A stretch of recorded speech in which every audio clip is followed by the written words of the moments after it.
Today we're going to be talking about tofu. Tofu is the most common plant-based protein. There's many different types of tofu, all the way from super firm to silken tofu. Let's quickly discuss all the different types of tofu that work best for what you're going to create.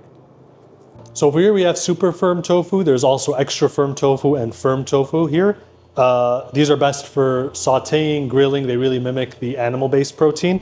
We also have silken tofu right here. These are best for desserts, sauces. It has this nice creamy texture as well. And over here we have some pressed tofu. And the pressed tofu here, this used to be extra firm tofu, but we pressed it, we got all of that water content out, and now we can infuse it with some beautiful flavors. There's also chickpea and lentil tofu. It's a nice soy-free alternative. You can make tofu out of chickpeas or really any beans of choice, or any lentils as well. If you're interested in learning more about how to make a soy-free alternative tofu, feel free to reach out to us. Cubes or slices work well in stir-frying, grilling, and baking. Shredding or grating your tofu creates a nice fun texture like shredded animal protein. You can also tear your tofu, which is my favorite way to use tofu. It creates like kind of this nugget-like texture. Use seasonings to your advantage. Season or marinate your tofu to really give out some incredible flavors. Also, you can coat your tofu with cornstarch to give it a little bit of extra crispiness, and it's also gluten-free. So some common mistakes to avoid is not pressing your tofu. You want to make sure that you press your tofu to get all that water content out so you can infuse it with flavor. Make sure you don't skip your seasoning because tofu can be very bland, so make sure to season it properly. Also, make sure you don't overcrowd the pan because, as we know, when we overcrowd a pan, steam forms, and we want to make sure that the tofu fries nicely. And you want to make sure you don't stir too much when your tofu is frying, because when you stir too much, it doesn't crisp up nicely. So that's very important as well. So over here we have a tofu stir fry. We tore the tofu here, we coated it with cornstarch and baked it at 400 degrees Fahrenheit for around 20 to 25 minutes or until crispy.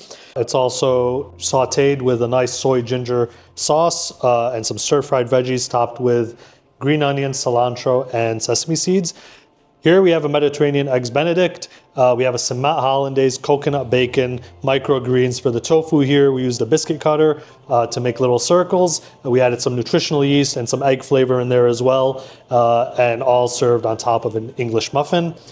Here we have a tofu salmon. So the tofu I kind of cut, as you can see, into like little fillets.